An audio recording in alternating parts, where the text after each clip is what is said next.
Salam sehat untuk kita semua.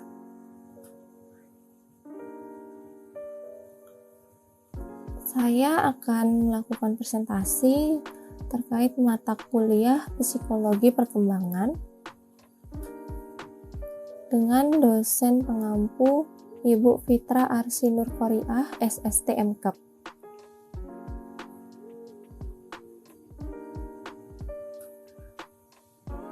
Perkenalkan, nama saya Naning Kusumawardani. Saya mahasiswi Poltekkes Kemenkes Mataram, jurusan Kebidanan, Prodi Sarjana Terapan Kebidanan, tahun ajaran 2022-2023. Di sini saya mendapatkan 3 tugas. Tugas yang pertama yaitu telaah jurnal psikologi dengan menggunakan metode PIKO. Tugas yang kedua yaitu melakukan analisis kasus kebidanan yang pernah saya dapatkan di tempat kerja ataupun saat praktek. Tugas yang ketiga yaitu memberikan masukan atau saran.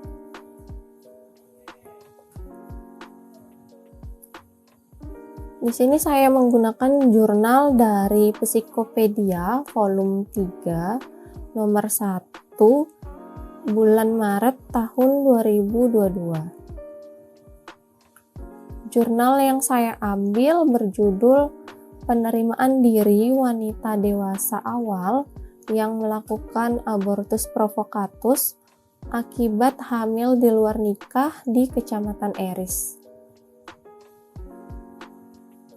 Tugas yang pertama yaitu telaah jurnal psikologi dengan menggunakan metode PIKO.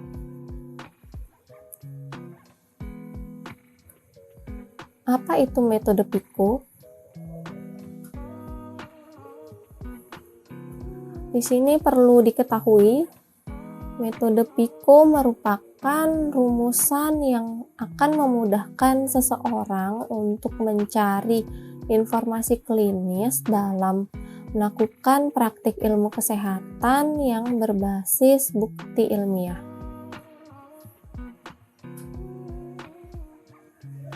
Analisis jurnal dengan menggunakan metode PIKO di sini memiliki 4 tahapan. Tahapan yang pertama yaitu P. P di sini merupakan pasien, populasi, dan juga problem yang akan diangkat di dalam jurnal.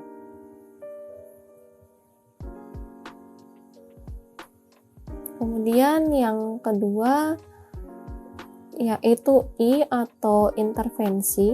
Intervensi di sini merupakan intervensi yang akan diberikan oleh peneliti kepada responden.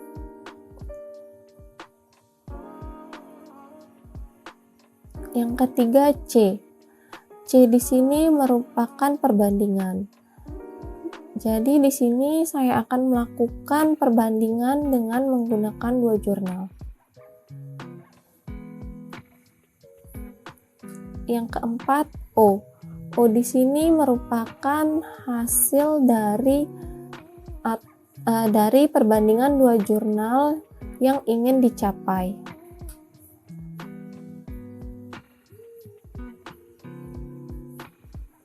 Yang pertama, P untuk pasien, populasi, dan problem. Kata-kata ini mewakili pasien, populasi, dan masalah yang diangkat dalam sebuah karya tulis ilmiah.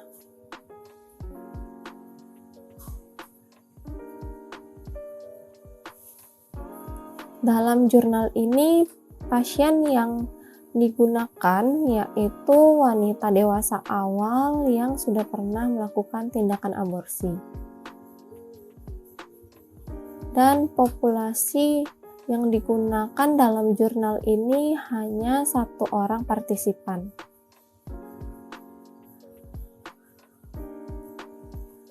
Kemudian permasalahan yang diangkat di dalam jurnal ini yaitu pandangan mengenai tindakan aborsi dan dampak psikologisnya. Kemudian masalah aborsi yang merupakan permasalahan yang sudah bukan rahasia lagi untuk dibicarakan, karena hal ini merupakan salah satu hal yang aktual dan peristiwanya itu sudah terjadi di mana-mana dan bisa dilakukan oleh siapa saja. Aborsi di Indonesia merupakan salah satu fenomena yang terjadi di masyarakat.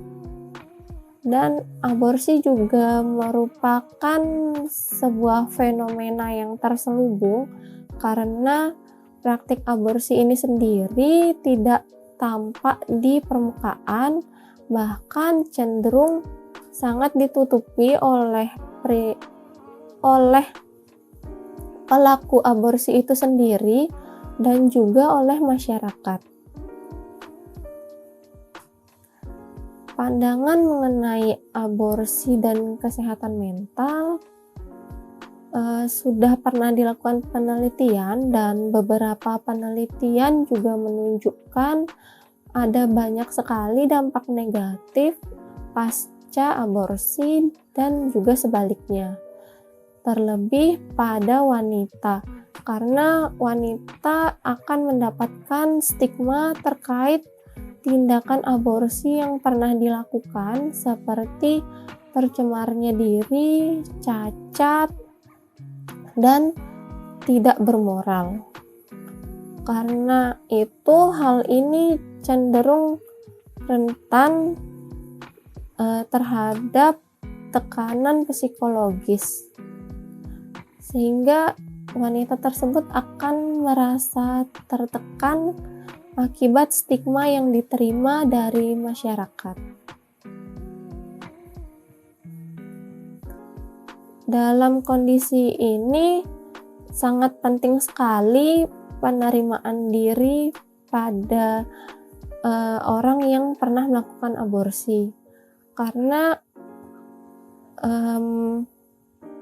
hal ini dapat mengurangi resiko bagi wanita yang pernah melakukan aborsi. Dan penerimaan diri ini nantinya akan sangat berpengaruh pada seseorang untuk menjalani kehidupannya.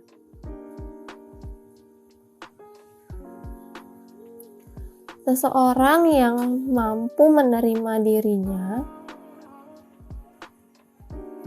maka nantinya ia tidak akan takut untuk memandang dirinya dengan lebih jujur lagi. Dan juga nantinya akan berdampak pada saat ia akan melakukan penyesuaian dalam kehidupan sosialnya. Sedangkan seseorang yang tidak memiliki penerimaan diri,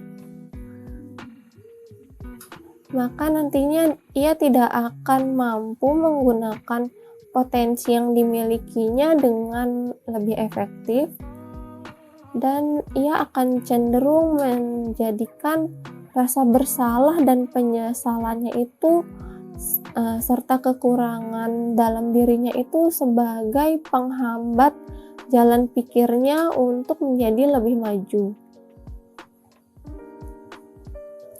Serta nantinya akan berdampak pada hubungan dirinya dan lingkungan sosialnya ke depannya. Yang kedua yaitu I untuk intervention, prognostic factor atau exposure. Kata-kata ini mewakili intervensi, faktor prognostik, atau paparan yang ingin diangkat dalam sebuah karya tulis ilmiah.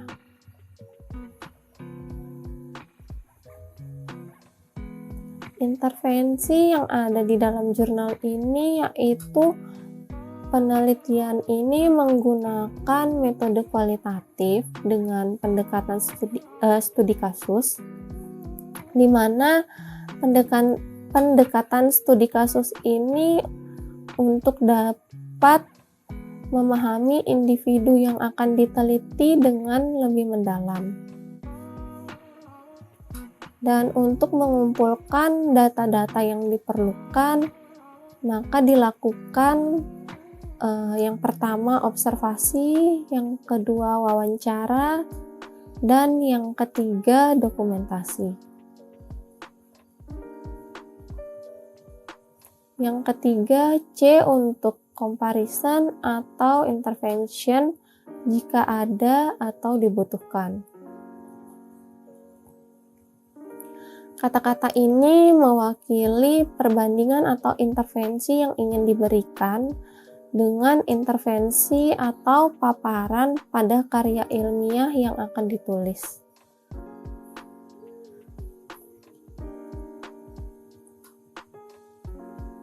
Dalam kasus telaah jurnal ini, saya menggunakan 2 jurnal. Jurnal yang pertama berjudul Penerimaan Diri Wanita Dewasa Awal yang melakukan abortus provokatus akibat hamil di luar nikah di Kecamatan Eris. Dan yang kedua yaitu Kebermaknaan Hidup Wanita Dewasa Awal yang pernah melakukan aborsi di Kelurahan Matani 1, Kota Tomohon.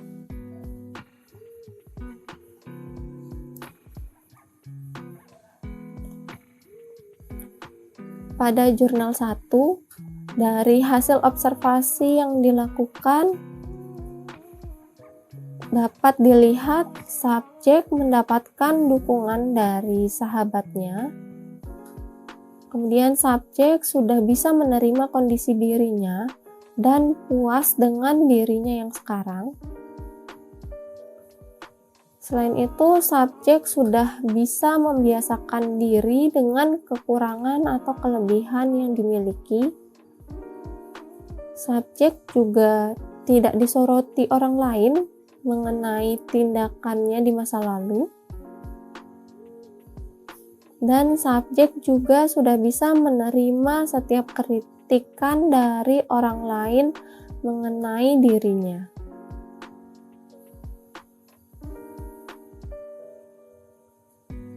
Dan pada jurnal 2, berdasarkan hasil observasi,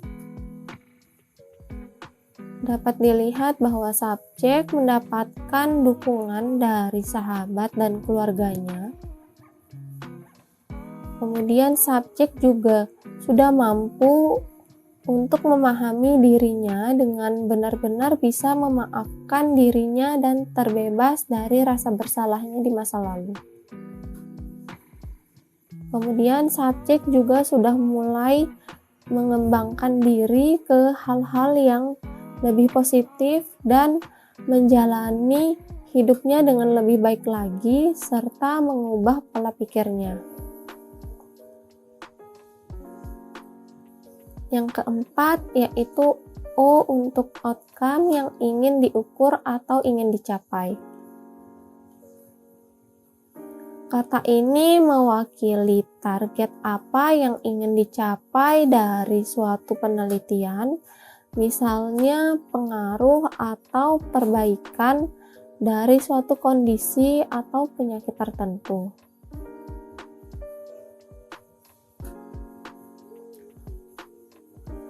Di sini yaitu perbandingan yang telah saya lakukan dengan menggunakan 2 jurnal. Dan hasil yang saya dapatkan yaitu seseorang yang bisa menerima dirinya dengan baik, maka ia akan melihat dan berkata secara jujur tanpa harus merekayasa apa yang ada di dalam dirinya agar bisa terlihat baik untuk dirinya atau untuk orang lain. Dan penerimaan diri ini sangat berpengaruh terhadap bagaimana seseorang itu akan menjalani kehidupannya ke depannya.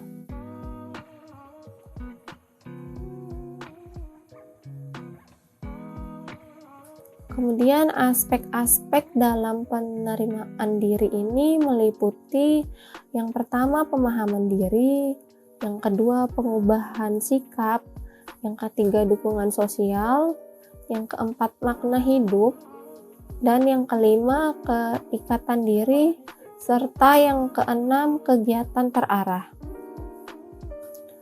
Hal ini merupakan faktor yang sangat berperan penting dalam proses penerimaan diri seorang individu.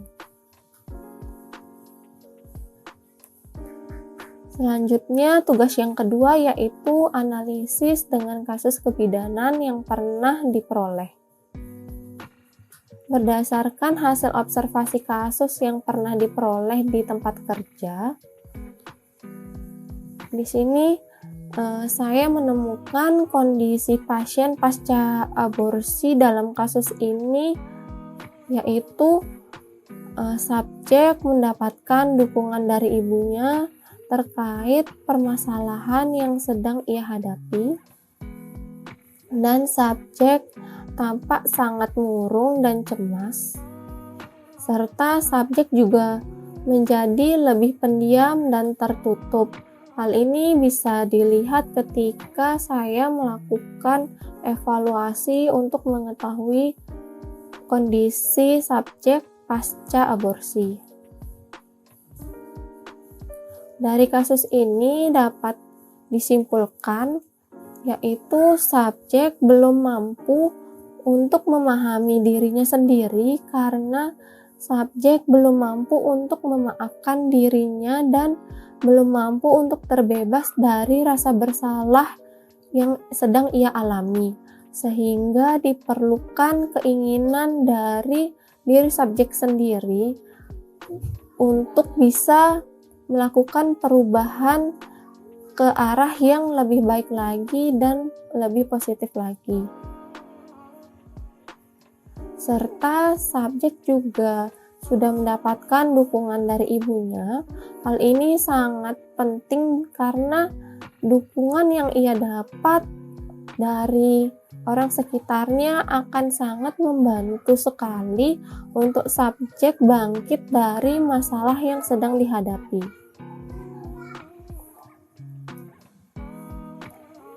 Masukan atau saran.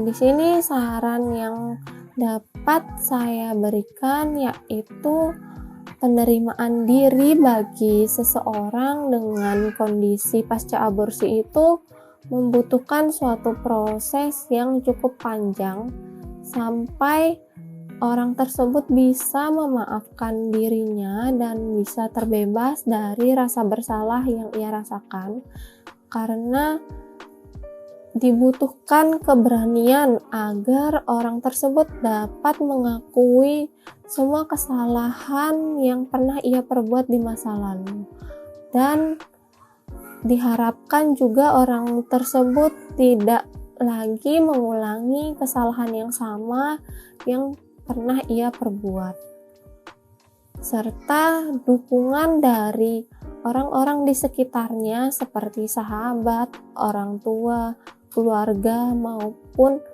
tetangga atau orang-orang yang dekat dengan subjek atau orang yang pernah melakukan tindakan aborsi ini sangat-sangat membantu sekali agar ia bisa bangkit dari masalah yang sedang dihadapi.